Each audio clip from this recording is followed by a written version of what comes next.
Welcome back everyone. ভয়ের নতুন এক জগৎ, রাফি দ্য হরর ওয়ার্ল্ডে সবাইকে।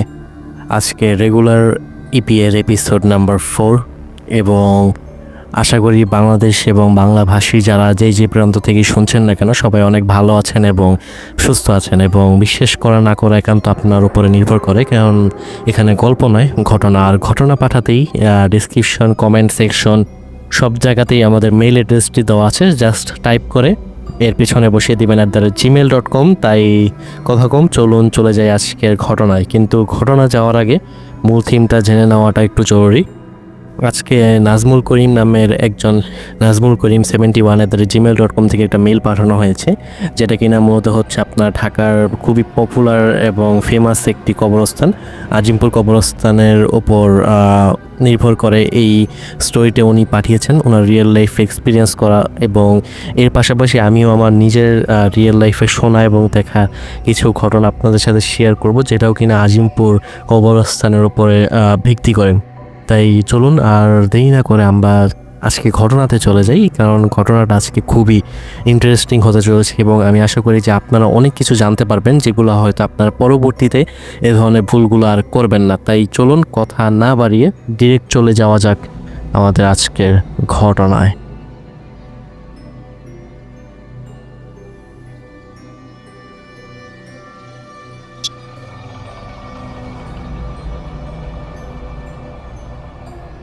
তো ঘটনা যেভাবে তিনি পাঠিয়েছেন আমি সেভাবে পড়ার চেষ্টা করব। যদি পড়ার সময় আমার কোনো শব্দ উচ্চারণে ভুল ত্রুটি হয়ে থাকে, আশা করি আপনারা সবাই ক্ষমার দৃষ্টিতে দেখবেন। তো ঘটনা পাঠিয়েছেন নাজমুল করিম 71 @gmail.com থেকে। আসসালামু আলাইকুম, আশা করি আপনি ভালো আছেন, এবং সম্প্রতি সময়ে আমি আপনার নতুন ইউটিউব চ্যানেলে কয়েকটা ভিডিও দেখে ঘটনা পাঠানোর জন্য অনেক অনুপ্রাণিত হলাম, কেননা যেহেতু আপনার নতুন চ্যানেল, আশা করি ঘটনা পাঠালে আপনি অবশ্যই কভার করবেন, কেননা যেগুলো অনেক পপুলার চ্যানেল সেগুলোতে দেখা যায় যে ঘটনা পাঠালে অনেক সময় এত বেশি ঘটনা তাদের কাছে প্রতিনিয়ত পাঠানো হয়ে থাকে যে তারা আসলে সবগুলো নিতে পারেন না ঘটনা এবং পড়ে শোনাতে পারেন না। তাই আশা করি আপনি আমার এই মেলটি পড়ে শোনাবেন। আমার নাম নাজমুল এবং আমি বর্তমানে অনার্স 3rd ইয়ারে পড়ছি, এবং আমি এর পাশাপাশি একটা চাকরি করি পার্ট টাইম, এবং আমি মূলত থাকি হচ্ছে ঢাকার আজিমপুর কবরস্থান থেকে একটু 10 মিনিট দূরে, এবং এই ঘটনাটা মূলত হচ্ছে আজিমপুর কবরস্থানের উপরই নির্ভর করে। তো প্রথমত আমি যে জিনিসটা আপনাদেরকে বলতে চাই যে আজিমপুর কবরস্থান কেন, বাংলাদেশের বা পৃথিবীর যে কোনো প্রান্তের কবরস্থানই হোক না কেন, কবরস্থান কখনো খারাপ হয় না, কারণ কবরস্থান একটি পবিত্র জায়গা। এখানে মূলত মানুষজন মৃত্যুর পরে সবাইকে, মুসলিমদেরকে শায়িত করা হয়। তো কবরস্থান কখনো খারাপ হয় না। মূলত কবরস্থানটা খারাপ হয় একমাত্র সে সমস্ত ব্যক্তিদের জন্য যারা একে নির্ভর করে বিভিন্ন রকম খারাপ কার্যকলাপ করেন। যেমন অনেক সময় আপনারা হয়তো শুনতে পারবেন যে বিভিন্ন মানুষ লাশ চুরি করেন, কিংবা আপনার বিভিন্ন কবরস্থান থেকে হাড্ডি বা মাটি কিংবা কাফনে কাপড় দিয়ে বিভিন্ন রকম ব্ল্যাক ম্যাজিক করে থাকেন। এবং আরেকটা মূলত ব্যক্তি, আরেক টাইপের অর্থাৎ আরেক শ্রেণীর ব্যক্তির মানুষদের জন্য এটা সমস্যার কারণ, যারা মূলত হচ্ছে কবরস্থানে নাপাক ভাবে যায় বা খারাপ উদ্দেশ্য নিয়ে যায়। তো তাদের উপরে দেখা যায় যে বিভিন্ন রকম দুষ্ট বা বদ যে জিনগুলো রয়েছে তাদের একটা আসর মূলত পড়ে। তো আজকে আমার যে ঘটনাটা, এই ঘটনাটা মূলত হচ্ছে এরকম যে আমার একটা ফ্রেন্ড, তার পরিবার বেশ কিছুদিন যাবৎ কালো জাদুতে আক্রান্ত ছিল। কীরকম আমি আপনাদেরকে একটু খুলে বলি। তো আমার বন্ধু, যার নাম মূলত হচ্ছে সিয়াম, তো সে আমার স্কুলের একটা ফ্রেন্ড, আমার ক্লাসমেট। তো এইচএসসির ঠিক পরেই তারা মূলত বাসা পাল্টায়। বাসা পাল্টানোর পরে তারা মূলত হচ্ছে যেই নতুন বাসাটা নেওয়ার পর সেখান থেকেই মূলত তাদের এই ঘটনাটা শুরু। ঘটনাটা কিভাবে শুরু হয়, তো প্রথম দিকে যেটা হতো, তার যে আম্মা, তিনি রাতের বেলা প্রায়ই ঘুমের মধ্যে চিৎকার করে উঠতেন এবং অনেক বেশি ভীত হয়ে থাকতেন। তো তারা যখন এই ধরনের চিৎকার বা এরকম পরিস্থিতি দেখতো, তারা সবাই দৌড় দিয়ে ছুটে গিয়ে জিজ্ঞেস করতেন যে আসলে কি হয়েছে। তো তিনি বলেন যে এরকম বিভিন্ন ভয়ানক স্বপ্ন দেখা এই ধরনের এবং যখন আমার ফ্রেন্ড এবং তার ফ্যামিলির অন্যান্য সদস্য যারা রয়েছে তারা যখন বাইরে থাকতো এবং তার আম্মা যখন বাসায় একা থাকতেন এবং কাজ করতেন, ওই সময়টাতে তার আম্মা মনে হতো যে ওনাকে পিছন থেকে কেউ একজন দেখছেন এবং বিভিন্নভাবে ডিস্টার্ব করতেন এবং দেখা যেত যে রাত্রেবেলা বিভিন্ন রকম ভয়ানক চেহারা নিয়ে ওনার আম্মাকে মূলত হচ্ছে আপনার প্রায় সময় দেখা দিতেন। তো এভাবে যেটা হলো, একদিন উনি মূলত হচ্ছে যে আপনার রাত্রেবেলা যখন তিনি উঠেন, অর্থাৎ হঠাৎ করে ঘুম ভেঙে যায় এবং তিনি উঠেন, পানি টানি খান। ওর হঠাৎ করে তিনি যখন ডাইনিং রুমে যান, ডাইনিং রুমে একটা মানুষ আকৃতির একটা কী বলবো ভয়ানক একটা চেহারা তিনি কিছু একটা দেখতে পান। এবং এই ধরনের যে ঘটনাগুলো, ছোট ছোট যে ভয়ানক যে ঘটনাগুলো, এগুলো প্রতিনিয়ত বেড়েই যাচ্ছিল এবং অনেক বেশি ঘটছিল ওনার সাথে। তো তিনি যখন এই ধরনের ভয়ানক ঘটনাগুলো এক্সপিরিয়েন্স করলেন এবং অনেক বেশি এর যে কী বলবো যন্ত্রণাটা অনেক বেশি যখন বেড়ে যায়, তখন ওনারা মূলত হচ্ছে একটা কবিরাজের, মানে কবিরাজ বলতে হুজুর টাইপের, আবার কবিরাজ টাইপের এরকম একজনের মূলত হচ্ছে শরণাপন্ন হন। এবং ওনাকে আসলে সত্য কথা বলতে গেলে ওনারা প্রথমেই আসলে বুঝতে পেরেছিলেন যে কবিরাজরা দেখা যায় যে অনেক সময় ওনাদেরকে ঘটনা আগের থেকেই বলে দিলে ওনারা দেখা যায় যে ওনারা নতুন করে আর কিছু বলে না, তাই ওনারা যান কবিরাজের কাছে। যাওয়ার পরে ওনারা কিছুই বলেন না, উনি শুধু বলেন যে আমি একটা সমস্যাতে পড়েছি, আপনি একটু দেখেন বলতে পারেন কিনা। তো ওই কবিরাজ তখন তিনি বলেন যে আপনি মূলত বেশ কয়েকদিন যাবৎ এ ধরনের বিভিন্ন ভয়ানক ঘটনার সম্মুখীন হচ্ছেন এবং কিছু একটা আপনাকে ভয় দেখাচ্ছে। তো তিনি বলেন যে আসলে মূল ঘটনাটা হচ্ছে যে আপনার পরিবারের একজন, অর্থাৎ আত্মীয়র ভিতরে একজন আপনার ভালো চায় না। তো এই কারণে আপনাকে মূলত তারা হচ্ছে জাদুটোনা করার চেষ্টা করছে। তো এই জাদুটোনাটা করার কারণে এটা যে একটা এফেক্ট আপনার উপরে পড়েছে এবং আপনাকে বিভিন্নভাবে ভয় দেখাচ্ছে এবং খুব শীঘ্রই আপনার পরিবারে বিভিন্ন রকমভাবে ক্ষতি করতে পারে। তো তখন ওনারা যখন কবিরাজের মুখ থেকে এই ধরনের কথা শুনলেন, তখন তারা বুঝলেন যে না, আসলে ঘটনা তো সত্য। এবং ওনারা যেটা করলেন সেটা হচ্ছে কবিরাজকে বললেন যে আসলে ঠিক কী করা যায়। তো কবিরাজ বললেন যে আচ্ছা ঠিক আছে, আমি এই কয়েকদিনের ভিতরেই সময় করে সন্ধ্যার পর আমি আপনাদের বাসায় আসবো। আসার পরে আমি বাকি যে বিষয়গুলো রয়েছে সেগুলো পর্যবেক্ষণ করার চেষ্টা করব। তো যেটা হয়, 2-1 দিন পরেই কবিরাজ মূলত হচ্ছে ওনাদের বাসায় আসেন। তো তখন অর্থাৎ নাজমুল করিম যিনি ঘটনা পাঠিয়েছেন, উনি ওনার ফ্রেন্ডের কিন্তু ঘটনা বলছেন এবং এর সাথে আজিবপুর কবরস্থানের কিন্তু একটা কানেকশন রয়েছে। তো আমি এটা ঠিক সামনেই আমি আপনাদেরকে বলছি। তো যেটা হয়, ওই কবিরাজ যিনি ছিলেন তিনি আসেন, ও নাজমুল করিম ওনার যে বন্ধু সিয়াম ওনাদের বাসায়। সন্ধ্যার পর আসার পরে উনি যেটা করেন, একটা হচ্ছে আপনার মাটির, অর্থাৎ দইয়ের পাতিল, আপনারা অবশ্যই চিনে থাকবেন মাটির। তো উনি বলেন কি যে একটা দইয়ের পাতিল দেওয়ার জন্য।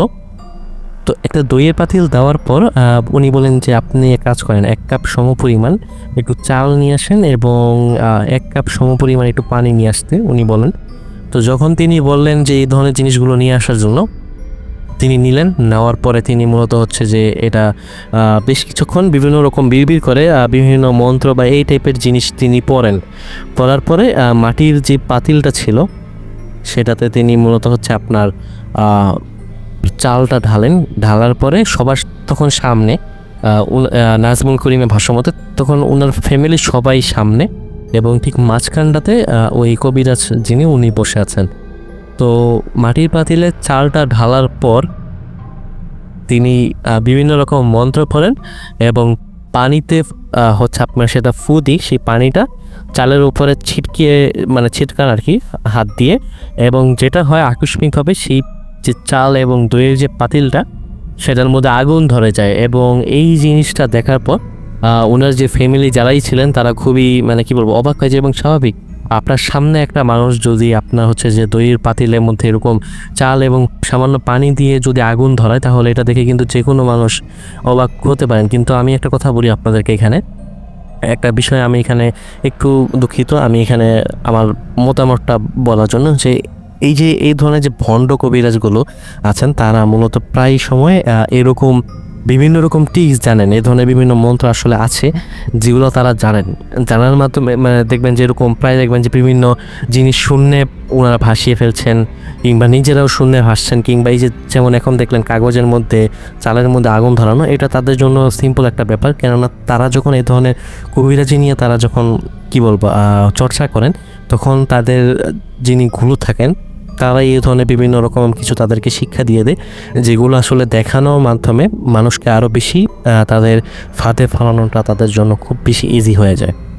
তো যেটা তিনি করলেন এরপরে কবিরাজ ঘটনায় আমরা আবার ব্যাক করছি। তো ঘটনা এরপরে যেটা হলো, কবিরাজ তিনি আগুন যখন জ্বললো তার ঠিক কিছুক্ষণ পরে তিনি পুরো রুমটা আসলে ধোঁয়ায় ভরে যায়, এবং তিনি যেটা বলেন যে হ্যাঁ, আপনাকে খুবই ভয়ানকভাবে জাদুটনা করা হয়েছে, এবং এটার একটা মাত্র উপায়, সেটা হচ্ছে যে আমি এটার জন্য কাজ করব। তো উনি মূলত বলেন যে কিছু কিছু জিনিস লাগবে। উনি এই জিনিসগুলোর নাম বলেন যে বিভিন্ন রকম হচ্ছে যে আপনার ছোট ছোট আপনার হচ্ছে যে কাগজের বানানো বিভিন্ন রকম ওষুধ লাগবে, তারপরে ফল, এগুলো দিয়ে প্রাথমিক অবস্থায় এগুলি রোগীকে মানে অর্থাৎ সিয়ামের যে মা ওনাকে বলেন যে খেতে। এবং এরপরে যেটা করতে হবে, একটা কি বলবো রিচুয়াল করা লাগবে, এবং এরপরে যেটা করতে হবে ওনাদের বাসাটা বন্ধ করতে হবে। তো এই ধরনের কথাবার্তা তিনি যখন বললেন, তো ওনারা প্রায় কি বলবো ইমপ্রেসড বা রাজি হয়ে যান কবিরাজের কথায়, যে আচ্ছা ঠিক আছে কবিরাজের কথা তাহলে শুনি। তো এরপরে প্রথম অবস্থায় কয়েকদিন পরে কবিরাজ উনি যেটা করলেন সেটা হচ্ছে যে আপনার এক বিভিন্ন ছোট ছোট আপনার কি বলবো হোমিওপ্যাথি যে ওষুধ আছে ঠিক এই টাইপের আপনার বিভিন্ন কাগজের টুকরো দিয়ে সেটা হচ্ছে যে আপনার একটা ফলের মধ্যে ভরে ও হচ্ছে রোগীকে খাওয়ান। হ্যাঁ, এবং 2-1 দিন এরকমটা করার পর তিনি যেটা করেন, এখন আসছে হচ্ছে যে আপনার ঘটনার মেইন যে পয়েন্টটা সেটা। তো ঠিক এই জায়গাটাতে যেটা হয়, সিয়াম তখন এই ঘটনাগুলো তার আমাদের যিনি মেল পাঠিয়েছেন নাজমুল করিম 71, এই মেল থেকে যে ঘটনাটা এসেছে নাজমুল করিম যিনি, তো ওনাকে হচ্ছে যে তার যে বন্ধু সিয়াম এখন পর্যন্ত যা যা ঘটেছে এগুলো সব কিছু ডিটেলসে তিনি বলেন। তো বলার পরে যেটা হয়, হঠাৎ করে একদিন, অর্থাৎ ওই ওই যে আমি যে কিছুক্ষণ আগে বললাম যে একটা ফলের মাধ্যমে খাওয়ানো হয়, তার ঠিক 2-1 দিন পরেই কবিরাজ আসেন, এবং মোটামুটি ভালোই টাকা পয়সা তিনি নিচ্ছিলেন। তো টাকা পয়সা নেওয়ার পর তিনি বলেন যে এখন একটা কাজ করতে হবে, সেটা হচ্ছে যেহেতু এটা কালো জাদু করা হয়েছে রোগীকে, তাই এটাও সেম কালো জাদুর মাধ্যমেই এটাকে হচ্ছে যে আপনার কাটাতে হবে। তো আসলে এই সময়টাতে আসলে মূলত কবিরাজ যিনি তিনি তার যে ফ্যামিলি ওনাদেরকে এরকমভাবে কি বলবো মানে একটা ট্র্যাপের মধ্যে ফেলেছেন বা একটা ঘোরের মধ্যে ফেলেছিলেন, যে ওনারাও আসলে কিছু বুঝতে পারছেন না, নাও করতে পারছেন না, আবার যেহেতু সমস্যা তাই টাকা পয়সাও মোটামুটি দিয়ে যাচ্ছিলেন। তো এরপর যেটা হয়, কবিরাজ তিনি মোটামুটি বেশ ভালো অঙ্কে টাকা পয়সা নিয়ে যান। তো এই যে এই ঘটনাটা সিয়াম নাজমুল করিমকে জানান। তো নাজমুল করিমকে জানানোর পরে যেটা হয়, হঠাৎ করে এরকম একদিন কবিরাজ তিনি বলেন যে এখন এটাকে কাটানোর জন্য যেটা করতে হবে, নতুন কোন একটা কবরস্থান, এটার হচ্ছে যে আপনার কাফনের কাপড়ের প্রয়োজন হবে এবং কিছু মাটির প্রয়োজন হবে। তো এখন কি করা যায়, আশপাশে মূলত যেহেতু ওনারা ওই সময়টাতে আজিমপুর কবরস্থানে থাকেন, তো একটা কথা এখানে আমি আপনাদেরকে বলে দিই, যারা যারা গিয়েছেন কিংবা আশপাশে থাকেন আপনারা একটা জিনিস হয়তো জানেন যে আজ থেকে অনেক বছর আগে আজিমপুর কবরস্থান এতটা স্ট্রিক্ট ছিল না, অর্থাৎ যখন ইচ্ছে তখন মানুষজন ঢুকতে পারতেন, রাতের বেলা প্রবেশ করতে পারতেন। কিন্তু এই ধরনের ঘটনাগুলোর পর থেকে এবং নতুন কমিটি আসার পর থেকে আজিমপুর কবরস্থানের আইন অনেক বেশি কড়াকড়ি হয়ে গেছে। দেখা যাচ্ছে যে আপনার চারোদিকে বাউন্ডারি, এরপরে রাতে একটা নির্দিষ্ট টাইমের পরে বাহিরের মানুষজনকে প্রবেশ করতে দেওয়া হয় না। দেখা যায় যে যদি কোনো মানুষ আসেন দাফন করার জন্য তাহলে সেটা অন্য বিষয়, বাট অন্যান্য বাহিরের মানুষজনকে প্রবেশ করতে দেওয়া হয় না। সিকিউরিটি গার্ড রয়েছে অনেক, রাত্রেবেলা টহল দেন। তো যেটা হয়, সেই যে কবিরাজ সিয়ামের বাবা সিয়াম এবং হচ্ছে যে আপনার নাজমুল করিম, ওনারা এই কয়জন মিলে হচ্ছে যে আপনার রাত্রেবেলা ঠিক যেহেতু রাত্রেবেলা দেখা যায় যে আপনার গেট লাগিয়ে দেওয়া হয়, ঠিক 8টা-9টার দিকে ওনারা মূলত হচ্ছে যে কবরস্থানে ঢুকেন। এবং ঢুকে ওনারা পুরো ওদিকে আপনার হচ্ছে যে খোঁজ করা শুরু করেন যে নতুন কবর কোনটা আছে। তো আপনারা একটা জিনিস আমি আপনাদেরকে এখানে বলি যে নতুন কবরে দেখা যায় যে বোঝার উপায় থাকে যে আপনার হচ্ছে যে একদম কাঁচা মানে একটু ভেজা ভেজা মাটি থাকে, ওইরকমভাবে ঘাস টাস থাকে না, আবার দেখা যায় অনেক সময় সাইনবোর্ড লাগানো থাকে যে এত তারিখ থেকে এত তারিখের মধ্যে এরকম। তো এরকম খুঁজতে খুঁজতে ওনারা অবশেষে একটা কবর পেয়ে যান এবং সেখান থেকে যেটা করেন এরকম ওনার যে যে জিনিসগুলো আসলে সংগ্রহ করা দরকার সংগ্রহ তিনি করে ওনারা বাসায় এসে পড়েন। তো ঠিক ওই দিন রাত্রেবেলা মূলত হচ্ছে যে নাজমুল এবং যিনি হচ্ছে আপনার ওনার ফ্রেন্ড সিয়াম, ওনারা দুইজনও ওই দিন রাত্রেবেলা একটা ভয়াবহ ঘটনার মূলত হচ্ছে আপনার শিকার হন। ঠিক কীরকম যে যখন নাজমুল রাতেরবেলা ঘুমিয়েছিলেন তো উনি মোটামুটি প্রায় বলতে পারেন যে সজাগ। তো হঠাৎ করে উনি মনে হলো যে ওনার শরীরের বা বুকের উপরে কিছু একটা অদৃশ্য ভার কিছু একটা বস্তু চেপে বসছে। তো যখন চেপে বসে মানে বোবা জিন টাইপেরই বলতে পারেন, তিনি অনেক বেশি ধস্তাধস্তি করেন বা ছটার চেষ্টা করেন, কিন্তু তিনি ছুটতে পারেন না। এবং যেটা হয় যখন তিনি ওনার একটু হালকা চিৎকার করেন তখন গিয়ে ওই জিনিসটা ছেড়ে দেয় এবং সিয়াম যিনি উনি ওই দিনটাতেও সেম ওনাকেও এরকম কিছু একটা জিনিস ধরে এবং হচ্ছে যে আপনার যেটা হয় যাওয়ার সময় হচ্ছে যে আপনার কোমরে ঠিক নিচে রানের মধ্যে একটা জোরে একটা কিছু একটা অদৃশ্য খামচি দিয়ে যায়, ধারালো কোনো একটা নখের একটা উনি অনুভব করতে পারেন। তো এরকমটা যখন হয় তখন যাই হোক পরের দিন ওই কবিরাজ আসেন।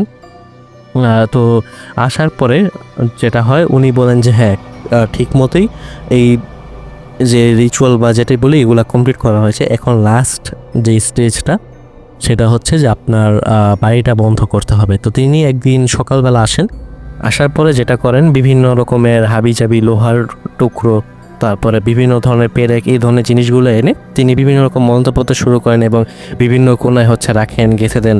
এবং এরপরে ওনার মতো করে রিচুয়ালটা শেষ করার পরে তিনি বলেন যে হ্যাঁ এখন বাড়ি বন্ধ, আর কোনো সমস্যা হবে না। তো তার ঠিক কিছুদিন পরে যেটা হয় মানে আসলে যেটা হওয়ার কথা, এই যে সমস্যাটা এই সমস্যাটা কিছু দিনের জন্য স্টপ থাকে, লাইক 1 উইক অথবা 2 উইক্সের মতো। এরপরে যেটা হয় যেটা হওয়ার কথা সমস্যাটা আবারও শুরু হয় এবং আপনারা হয়তো বুঝতে পেরেছেন যে আসলে এই সমস্যাটা আবারও হওয়ার কারণটা কি। হ্যাঁ, এটার কারণ হচ্ছে আপনার এই ভণ্ড কবিরাজের কাছে যাওয়ার কারণে এবং ইসলামিক তরিকায় এটার কোনো একটা সমাধান না করার জন্য। তো এরপরে যেটা হয় যখন আবারও এই ধরনের সমস্যাগুলো সিয়ামের আম্মা আবারও এই ধরনের সমস্যা ফেস করেন, আবারও সেই কবিরাজকে ইনফর্ম করা হয় এবং তিনি তখন আরও একটা মোটা অঙ্কের টাকা প্রায় আনুমানিক 50,000 টাকার মতো তিনি দাবি করেন। এরপর আসলে মানে এতক্ষণে এই সিয়ামের যে ফুল ফ্যামিলি ওনাদের আসলে বুঝতে দেরি হয় না যে আসলে ওনারা একটা ট্র্যাপের মধ্যে পড়েছেন এবং টাকা পয়সার এই ধরনের ঝামেলা এখানে হয়েছে। তো এরপর ওনারা যেটা করেন টাকা দিতে অস্বীকার করেন এবং সেই কবিরাজকে দিয়ে কাজ করাতে আসলে সম্পূর্ণ অস্বীকার করেন। তো এরপরে যেটা হয় কিছুদিন এইভাবেই কাটতে থাকে, এরপর আস্তে আস্তে সব স্বাভাবিক হয়ে যায়। তো এটা ছিল আসলে মূলত নাজমুল করিমের পাঠানো ঘটনা। এবং এখানে আরেকটা জিনিস আমি আপনাদেরকে বলতে চাই যে এই ধরনের আমি প্রথম একটা জিনিস আমি আপনাদেরকে বলেছিলাম যে কবরস্থান একটা পবিত্র জায়গা, কিন্তু এখানে দেখা যায় যে যারা খারাপ উদ্দেশ্যে যান বা খারাপ নিয়তে যান তাদেরকে দেখা যায় যে বিভিন্ন রকম এরকম খারাপ জিন বিভিন্নভাবে তাদের দেখা যায় যে মানে ক্ষতি হয়, সমস্যার সম্মুখীন তাদের হতে হয়। তো যেরকম আমি এখানে একটা জিনিস অ্যাড করতে চাই, যেমন হচ্ছে যে আপনারা একটা জিনিস হয়তো শুনে থাকবেন যে মহিলা মানুষদের আসলে কবরস্থানে দেখা যায় যে ওরকমভাবে যাওয়া উচিত না, গেলেও শরীর বন্ধ করে তারপরে হচ্ছে আপনার পাক পবিত্র হয়ে যাওয়া উচিত এবং ভর দুপুর বা সন্ধ্যা রাতের দিকে যাওয়া উচিত না। তো এরকমই আমার ফ্যামিলির একজন মেম্বার, আমি নাম বলবো না, আমার খুব ক্লোজ একজন, তো তিনি এরকম একবার কবরস্থান জিয়ারত করতে যান।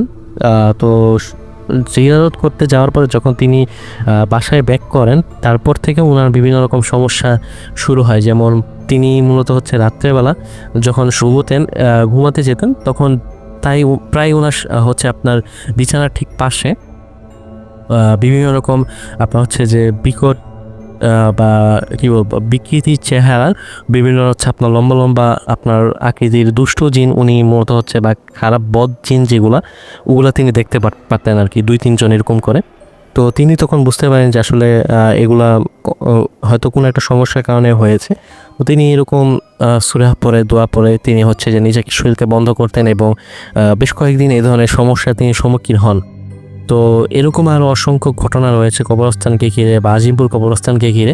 যেমন আরেকটা জিনিস আমি এখানে যদি অ্যাড করি যে আপনারা হয়তো অনেকেই যারা এই ধরনের হরর স্টোরি শোনেন বা হরর শোগুলো ফলো করেন, একটা শো আছে আপনার রেডিও 71-এ হয় অদৃশ্য।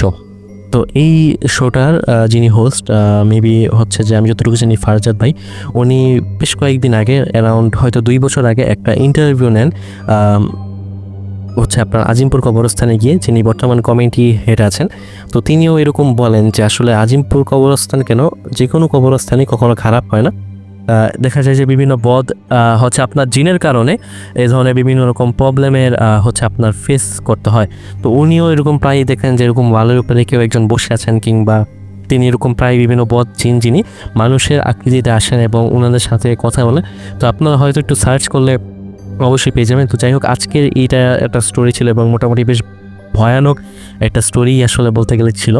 তো আশা করি আপনাদের সকলের অনেক ভালো লেগেছে এবং আজকে এপিসোড 4 চলছে রেগুলার এপি, এবং দেখতে দেখতে আবারও শুক্রবার চলে আসছে এবং ইনশাল্লাহ এই শুক্রবারও ফ্রাইডে স্পেশাল এপিসোড ছাড়া হবে। এবং এমনিতে রেগুলার আমি আসলে চেষ্টা করছি এত ব্যস্ততার মাঝেও, যেহেতু নতুন চ্যানেল, আপনারা অবশ্যই সাবস্ক্রাইব করবেন এবং ঘটনা পাঠাবেন। এবং এই ব্যস্ততার মাঝেও আমি চেষ্টা করছি যে আসলে প্রতিদিন একটা করে এপিসোড পাঠাতে, এবং এর জন্য প্রয়োজন অনেক অনেক বেশি ঘটনা। যদি আপনারা অনেক বেশি ঘটনা পাঠান তাহলে অনেক বেশি এপিসোড প্রতিদিন আপনাদেরকে উপহার দেওয়া সম্ভব। এবং চেষ্টা করবো, আশা করি আপনারা প্রতিনিয়ত অনেক বেশি সাপোর্ট করবেন এবং আশা করি আজকের ঘটনাটা আপনাদের অনেক ভালো লেগেছে।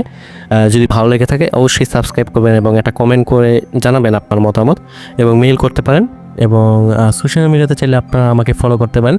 আমার ইনস্টাগ্রাম এবং ফেসবুক দুইটার লিঙ্ক দেওয়া থাকবে ডিসক্রিপশনে, শাহরিয়া রাফি, সেখানে আপনারা চাইলে ফ্রেন্ড রিকোয়েস্ট পাঠাতে পারেন। অবশ্যই কথা হবে এবং দেখা হবে কালকে ইনশাল্লাহ নতুন কোনো একটা এপিসোডে। আশা করি ততক্ষণ পর্যন্ত সবাই ভালো থাকবেন, সুস্থ থাকবেন এবং নিরাপদে থাকবেন। আসসালামু আলাইকুম।